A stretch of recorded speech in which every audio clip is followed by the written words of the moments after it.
Assalamualaikum warahmatullahi wabarakatuh.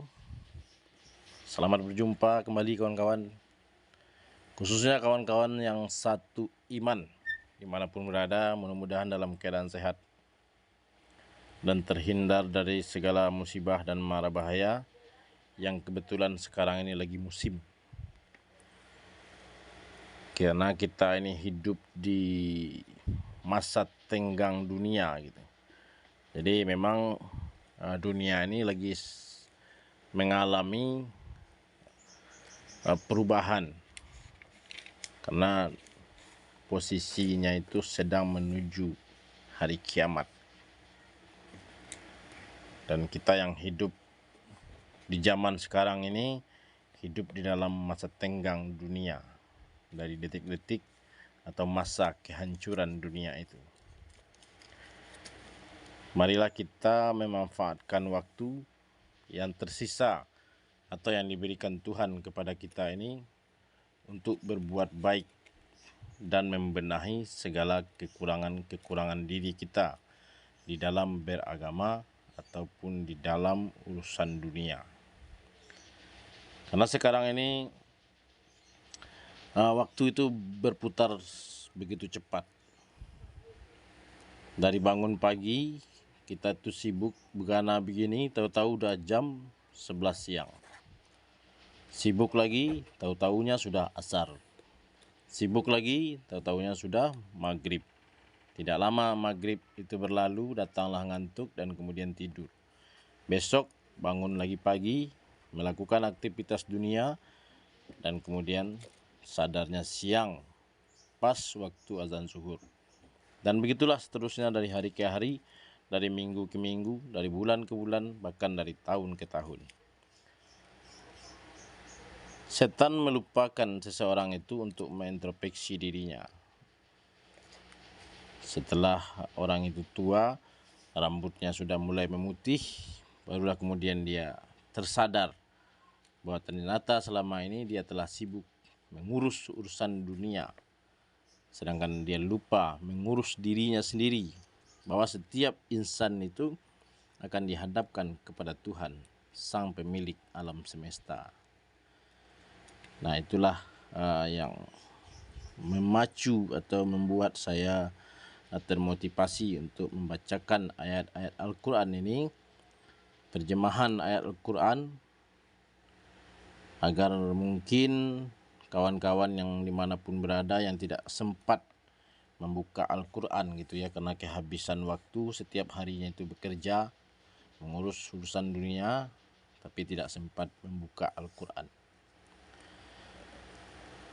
Dan itu terjadi sangat banyak. Bahkan banyak sekali orang-orang itu yang menghabiskan waktunya, tapi dia tidak sempat menyisihkan atau membagi waktunya itu barang 1 atau 2 jam untuk melihat atau mungkin membaca Al-Quran. Terima kasih kawan atas waktunya. Itulah uraian singkat dari saya. Mudah-mudahan ada manfaatnya. Di video yang ini saya masih membacakan surat Maryam, surat 19, di mana kemarin itu saya menceritakan tentang Siti Maryam dan Nabi Isa. Nah, Siti Maryam ini ayatnya habis sampai di ayat 40. Sekarang kita akan memasuki ayat 41. Di ayat 41 ini menceritakan tentang Nabi Ibrahim. Dan kemudian menceritakan tentang bapaknya. Di mana Nabi Ibrahim ini mendapatkan wahyu dari Allah untuk menjadi seorang nabi. Dan kemudian dia mengajak bapaknya itu untuk ikut beriman kepadanya. Tapi bapaknya itu menolak. Jadi di dalam beragama itu, jangankan orang lain, terkadang bapak kita, istri kita, anak kita, keluarga kita, dia itu tidak mau ikut beriman sesuai dengan apa yang kita yakini. Jadi kalau kawan-kawan belajar mengaji misalnya, kemudian mendapatkan paham dengan pengajian itu, belum tahu paham itu bisa diajarkan kepada istri kita, kepada anak-anak kita, kepada ibu kita, kepada bapak kita, kepada saudara kita, kepada teman-teman kita. Itu belum tahu. Masalahnya setiap hati manusia itu digerakkan oleh Tuhan. Tuhan yang punya kuasa atas hati setiap manusia. Kalau Allah itu tidak menghendaki seseorang itu untuk menjadi beriman, maka orang itu tidak akan beriman. Apapun yang kita katakan kepada dia, tidak akan tergugah hatinya untuk membaca Al-Quran itu. Tidak akan tergugah hatinya untuk membuka Al-Quran itu. Jadi ilmu Al-Quran itu bersifat independen, sendiri-sendiri gitu, bukan global. Itulah sebabnya telah diberikan contoh oleh Tuhan itu sebelum kita ini kepada keluarga para nabi dan rasul. Banyak di antara keluarga mereka itu yang tidak taat kepada Tuhan. Nah, itu kawan-kawan bisa membacanya dari kisah para nabi dan rasul. Istri Nabi Lut, istri Nabi Nuh, anak Nabi Nuh gitu. Mereka itu dinyatakan sebagai penduduk neraka karena mereka mengingkari keimanan suaminya sebagai nabi waktu itu. Nah, jangankan kita yang umatnya Nabi Muhammad, nabi saja dulu itu ada keluarganya itu yang dijamin masuk dalam neraka jahanam. Jadi bagi kawan-kawan yang belajar mengaji, jangan sok-sokan, jangan sombong, jangan angkuh gitu. Baru belajar sedikit saja sudah mengatakan orang sesat, kafir dan segala macam, masuk surga, tidak masuk neraka. Nah, itu tidak boleh ya. Tujuan kita belajar agama itu supaya kita baik akhlaknya, bukan semakin memburuk. Oke kawan, kita akan membaca kisah Nabi Ibrahim alaihissalam dengan bapaknya. Auzubillahi minasyaitonirrajim. Bismillahirrahmanirrahim. Yang saya dekatkan kan biar nampak jelas. Dan ceritakanlah Muhammad kisah Ibrahim di dalam kitab Al-Quran. Sesungguhnya dia seorang yang sangat mencintai kebenaran dan seorang nabi. Ayat 42 surat 19 surat Maryam. Ingatlah ketika Ibrahim berkata kepada ayahnya, "Wahai ayahku, mengapa engkau menyembah sesuatu yang tidak mendengar, tidak melihat, dan tidak dapat menolong sedikit pun?" Itulah perkataan Nabi Ibrahim kepada bapaknya, di mana bapaknya itu seorang pembikin berhala-berhala plus sekalian penyembah berhala itu.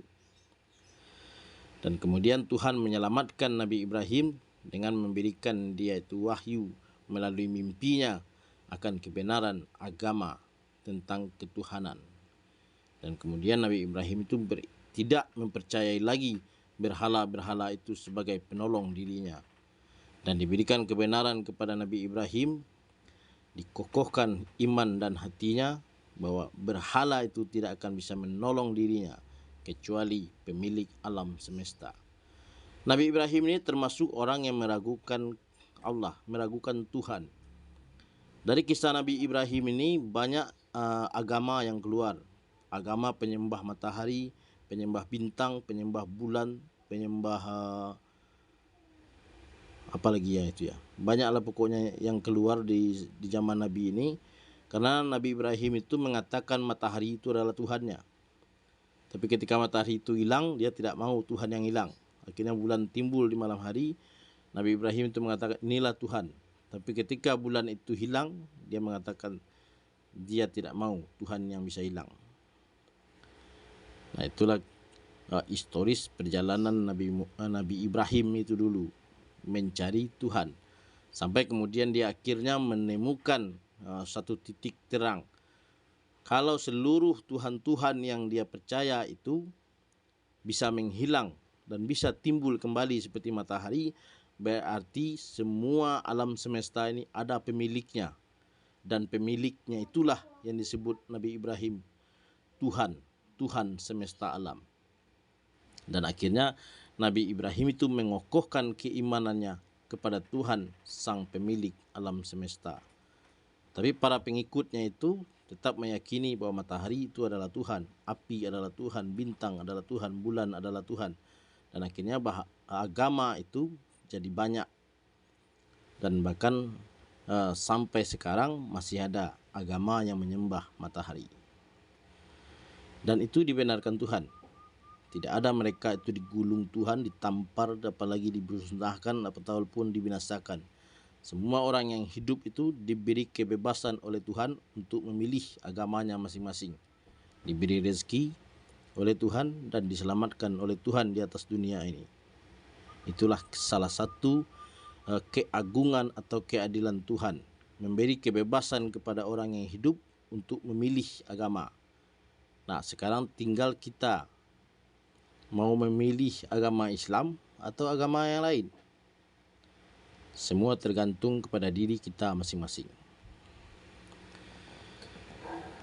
Kita lanjutkan ke ayat 43. Wahai ayahku, sungguh telah sampai kepadaku sebagian ilmu yang tidak diberikan kepadamu. Maka ikutilah aku, niscaya aku akan menunjukkan padamu jalan yang lurus. Nah, inilah yang disebut di dalam surat Al-Fatihah itu As-Siratal Mustaqim. Tunjukilah aku kepada jalan yang lurus.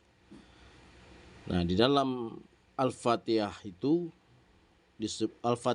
disebut umul kitab atau induknya Al-Quran. Dan seluruh Al-Quran ini 113 surat ini itu kuncinya di surat Al-Fatihah itu.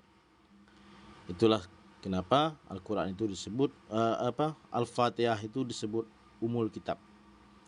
Dan yang lainnya ini semuanya itu kuncinya terletak di surat Al-Fatihah itu.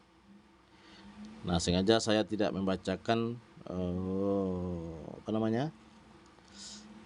terjemahan atau tafsir Al-Fatihah itu karena pada umumnya orang itu mengerti arti surat Al-Fatihah, tapi malas untuk membaca arti surat-surat yang lain. Oke kawan, terima kasih atas waktunya. Yang senang dengan video saya ini silakan dibagikan, di like, di subscribe, di komen-komen gitu ya. Dikasih inspirasi atau motivasi ke saya bagaimana gitu. Atau mungkin ada kawan-kawan yang belum pandai membaca Al-Quran, kepengen pandai membaca Al-Quran, boleh lihat video saya yang lain yang berjudul belajar membaca Iqra dari Iqra 1 sampai Iqra 6. Terima kasih kawan atas waktunya. Semoga waktu yang diluangkan untuk membaca dan mendengar video-video saya ini diberikan keberkahan oleh Allah dan dicatat di lauh mahfuz. Assalamualaikum warahmatullahi wabarakatuh.